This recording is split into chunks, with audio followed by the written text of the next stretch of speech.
Okay, so today is the day that I finally do something that I really wanted to do for way too long, and that is mod my car in some way, shape, or form. Now, for those of you who don't know, this is a 2011 Nissan Leaf, and I swear at least 1/3 of all the Nissan Leafs I see in town are all this exact same color with this exact same wheel, and it's kind of crazy. You can't pick my car out of a crowd when looking at it from any other angle except for the back. So today I thought I'd do something about it, and I decided to do something that I wanted to do for quite a while. Now, if you guys have seen those NeoChrome wrapped headlights on cars, it's just something that looks kind of cool. I thought I'd try it. But since this car hasn't been washed in over a year, I thought I'd take care of that first. Now on the hood you can see all the stuff needed to wrap this headlight successfully, hopefully.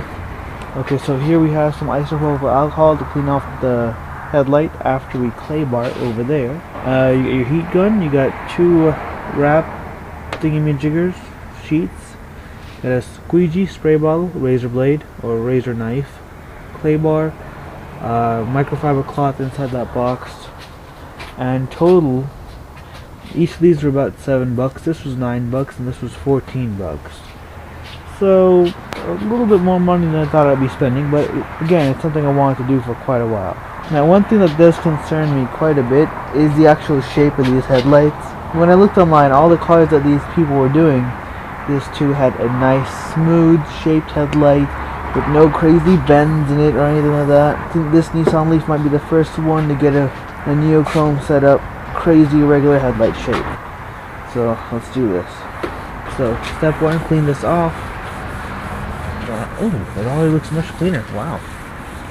Just goes to show you just how dirty this thing was. Look at that, all fancy looking already. I can feel all kinds of sedimentation and things on this headlight.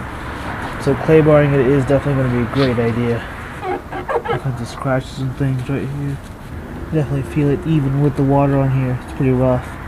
What's really interesting is the water doesn't really run down the bumper. It just runs into the seam in between the panel. See that?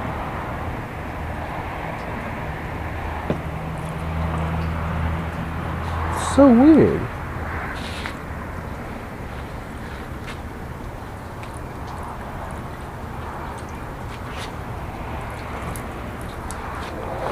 Now let's dry this guy off. And so now you can see, even with the headlight being dry, you can see plenty of imperfections in it, plenty of scratches, and what looked like they were water marks at one point, but now are the beginnings of oxidation on these headlights, and I'm hoping that this film will actually prevent it from getting any worse and hide what's already there. You can see right there, more oxidation on the headlight. Right there, right there. Let's see how well this thing works at preventing it from spreading.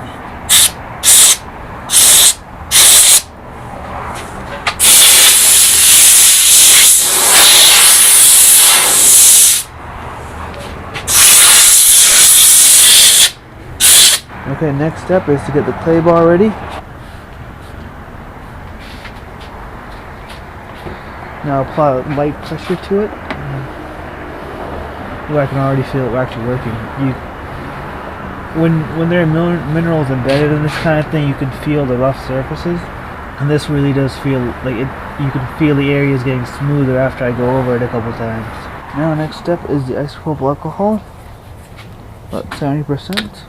I'm kind of curious, if I was to light this isopropyl alcohol on fire while it was still on the headlight, at this point, would it burn away the oxidization of the light? I don't know the answer to that question, but it's a very interesting question nonetheless. Somebody should try that. Preferably not on $400 Nissan Leaf headlights, but on headlights in general. Maybe that'll be a video. Next step is to fill this spray bottle up with distilled water. Now this right here is the actual film, and I've never actually opened this up before, so I'm pretty stoked to see how this looks.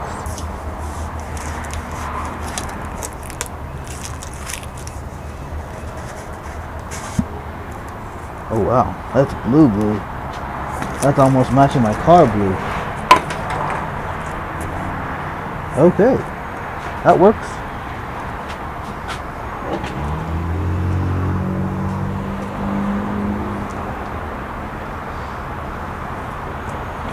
Okay, now there's two separate... Oh, that's not as blue as I thought. Okay, that's not too bad. What the?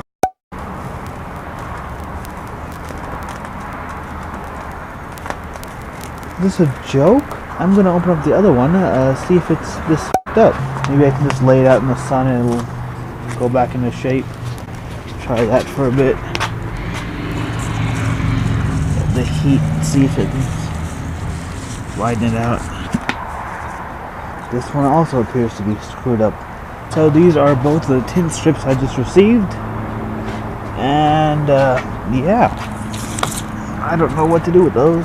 Well, I do have a heat gun, so maybe I can just heat them and like pull them back into shape. I'm going to continue with this. Honestly, I would definitely not recommend this Amazon seller or brand or whatever it is. Multiple quality inspections, credibility guarantee. Bullshit. Okay, so I'm going to go ahead with this anyway. One side should be a sticky back, the other side should be a protective film. So now I gotta wet this all the way down with distilled water.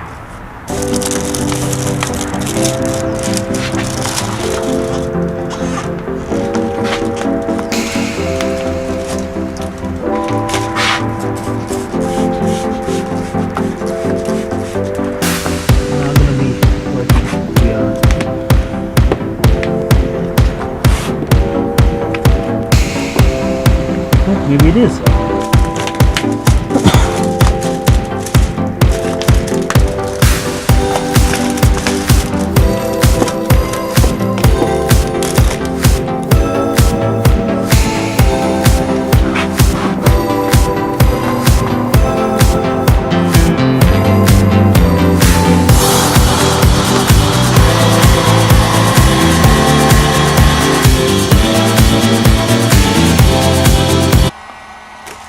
Ah.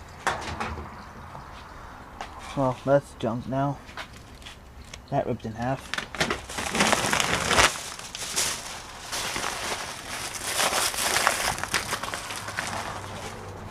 Oh.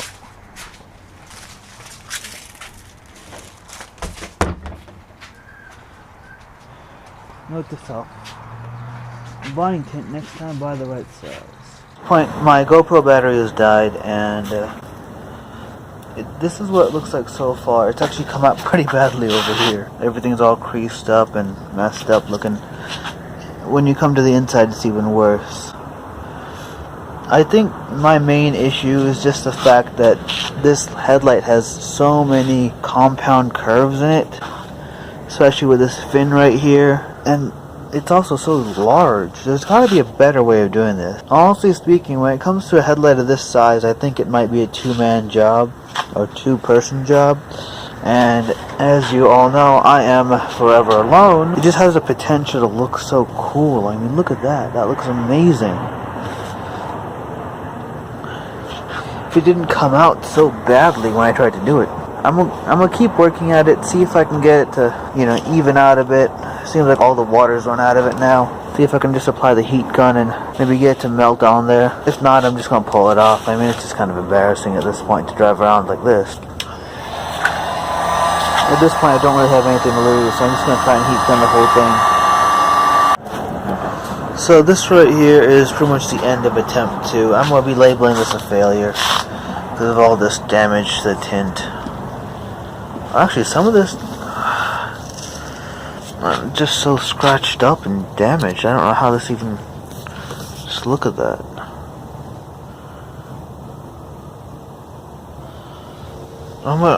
Part of me just wants to build a vacuum forming machine and vacuum form the headlight. I mean, that would make so much more sense. I mean, just look at this.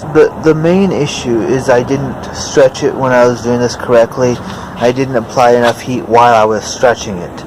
So I tried to rectify that by applying heat over the wrinkles. All that did was make the wrinkles even stronger and more noticeable, like this one right here. Well, that's $14 down the drain. Guess I'll try again next week with another $14. This is something I definitely want to do to this car. I mean, it looks amazing on other cars. I mean, there's just got to be a better way of doing it. So I guess that's going to be me ending this video. How not to, NeoChrome your headlights.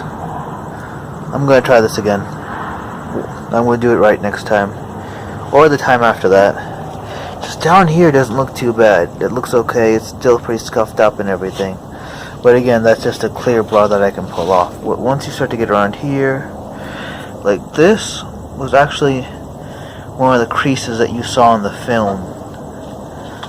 Maybe I could try buying some film from a different manufacturer. That might help. That'll be it for this week's video.